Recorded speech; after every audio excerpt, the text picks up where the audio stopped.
Olá, queridos, tudo bom com vocês? Hoje eu vim ler a minha redação do Enem 2016 para vocês.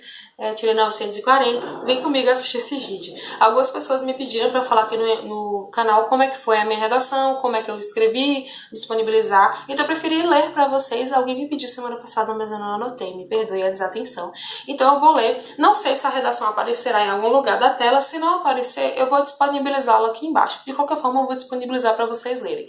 Então me perdoem essa incerteza sobre o fato de eu colocar ou não aqui na tela, porque eu estou aprendendo ainda a editar vídeos, então eu não tenho certeza se eu vou conseguir. Eu fiz a primeira prova, fiz a primeira aplicação, e a redação, o tema da minha redação foi Caminhos para combater a intolerância religiosa no Brasil. Eu amei demais esse tema, eu sempre gostei de falar sobre isso, pelo fato de eu ser cristã, e sempre gostar muito das áreas sociais, políticas, culturais, enfim. Eu gostei muito desse tema. Então, para quem não sabe, eu faço medicina na Universidade Federal da Bahia, e essa redação me ajudou muito nesse processo aí. Gente, eu tava olhando hoje a vista pedagógica naquele site do Enem, e a única competência que eu perdi pontos foi a conclusão. Eu tirei 140, as outras todas eu fechei as competências, então tentei fazer uma conclusão melhor do que a que eu fiz, tá? Tirei 140, e ainda mais esse ano que eles querem uma coisa mais específica, como agir, quem vai agir, exemplos e tudo isso, né? Se curto, médio ou longo prazo e tudo isso. Então, tentei fazer uma conclusão melhor do que a que eu fiz. Vou começar. A introdução tá bem assim.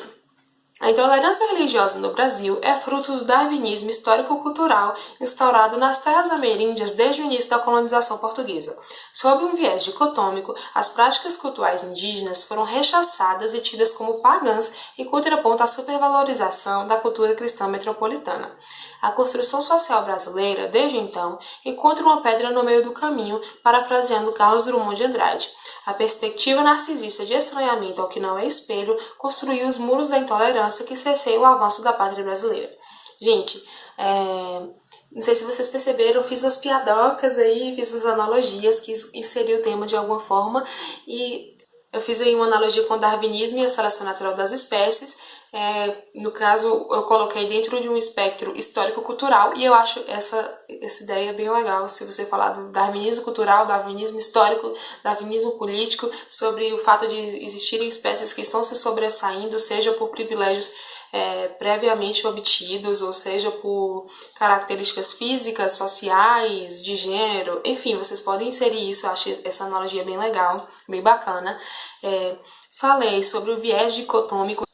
Gente, eu gosto dessa expressão do viés dicotômico sempre quando tem duas coisas se contrabalanceando, seja rico versus pobre, esquerda versus direita, capital versus colônia, enfim, existem esses vieses, não sei falar aqui, existem essas situações onde há uma dicotomia, então vocês podem colocar isso na redação de vocês.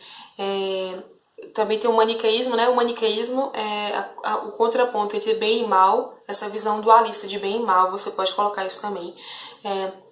Aqui embaixo eu fiz uma piadoca com Carlos Drummond de Andrade e a pedra no meio do caminho. Eu achei bem legal, porque o tema da redação era caminhos para combater. Então eu falei, se ainda existe essa pedra no meio do caminho, que é a intolerância. Então eu achei bem bacana também. Vamos aí para o primeiro desenvolvimento. Comecei bem assim o primeiro desenvolvimento. Segundo a filósofa brasileira Marilena Chauí, o ser humano é cultural. Esse princípio demonstra que, apesar de ser um exercício, a cultura pode estar arraigada em ideais errôneos.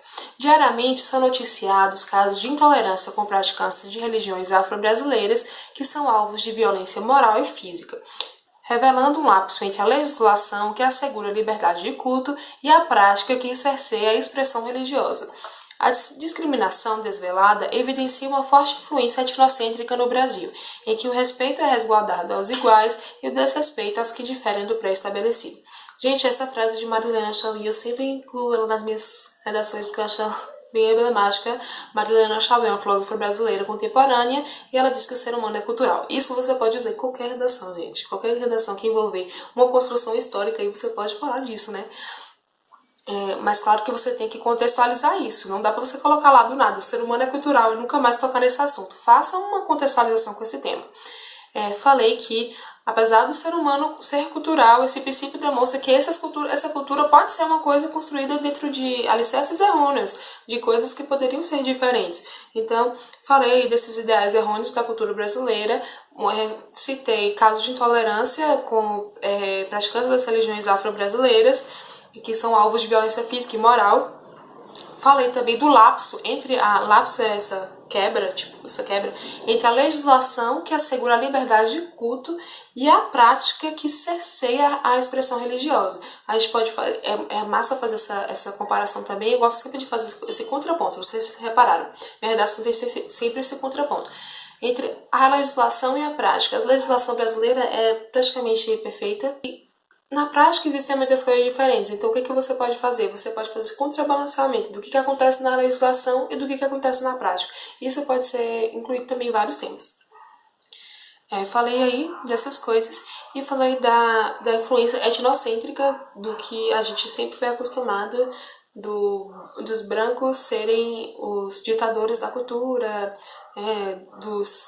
da cultura europeia ser assim o guia centralizador da nossa cultura, apesar de hoje existir uma miscigenação cultural no Brasil, hoje e desde sempre, né? Afinal, somos em um país completamente miscigenado, mas falei no sentido do poder estar atrelado à cultura europeia, e isso influenciou em todos os aspectos da cultura brasileira, porque fomos aí governados por essas pessoas desde o nosso início, né? Desde o nosso surgimento, tá? O segundo desenvolvimento eu coloquei bem assim. Além dos empecilhos causados pela violência, a discriminação tornou-se algo generalizado no Brasil. Ao passo em que grupos sociais se erguem em favor do combate à intolerância, a satirização religiosa em mídias televisivas e redes sociais se expande, criando um ambiente insalubre e propício à propagação do preconceito. A subversão dos valores e inutilização cultural prevista por Nietzsche é encontrada em atos de intolerância, o que evidencia um paradoxo histórico, em que diferenças são perseguidas num país alicerçado na diversidade. Gente, eu amei muito esse desenvolvimento, para mim foi o melhor. Gostei muito desse desenvolvimento. Falei que, além de tudo que a violência causa, a discriminação já se tornou algo endêmico no Brasil, ou pandêmico, vocês que sabem aí. Porque existem grupos sociais aí combatendo essa intolerância, ao mesmo tempo existem grupos radicais, extremamente radicais, propagando intolerância, fazendo charges, jornais, perseguições na internet, bullying, cyberbullying, enfim. Existem grupos radicais de propagando o preconceito e existem grupos se levantando para combater esse preconceito. E o Brasil já virou um paradoxo, já virou uma guerra civil não declarada. Mentira, mas falem isso na redação, em guerra civil não declarada quando se comparado ao tráfico de drogas. E aí existem esses grupos combatendo a intolerância, ao mesmo tempo que existem esses grupos promovendo a intolerância, e nós estamos aí nessa bagunça que a gente vê todos os dias. Falei da satirização religiosa nas mídias televisivas e nas redes sociais. Fiz tava pensando, na verdade, no Charlie Hebdo. Não sei o que eu penso sobre isso, mas eu tô falando mais ou menos sobre esse tipo de jornalismo, esse tipo de sátira, sobre piadocas, né, que as pessoas fazem com as religiões dos outros, que não é bacana. O que cria um ambiente insalubre para pensar a propagação do preconceito. A subversão de valores e inutilização cultural prevista por Nietzsche, porque, gente, eu não sou a maior especialista em Nietzsche, mas ele fala sobre essa inutilização, fala sobre o nada, sobre essa subversão, e eu coloquei isso, prevista por Nietzsche, é encontrada na intolerância, porque a intolerância é nada mais nada menos do que você olhar para o outro e desconsiderar a existência do outro como completa e integral em si própria e subverter os valores daquele outro a partir dos seus próprios. Então eu penso que é mais ou menos isso, tá? E o que evidencia um paradoxo histórico. O que acontece nesse paradoxo histórico? As diferenças são perseguidas num país de diversidade. E isso é importante falar, porque o nosso Brasil é um país muito diverso, amores. O Brasil é um país muito diverso.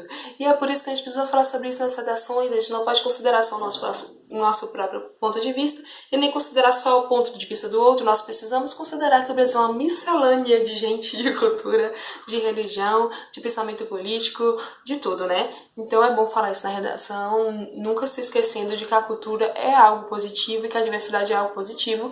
Então, não pense apenas no seu ponto de vista, pense sempre no do outro, no seu e no de todo mundo, para ficarmos todos felizes.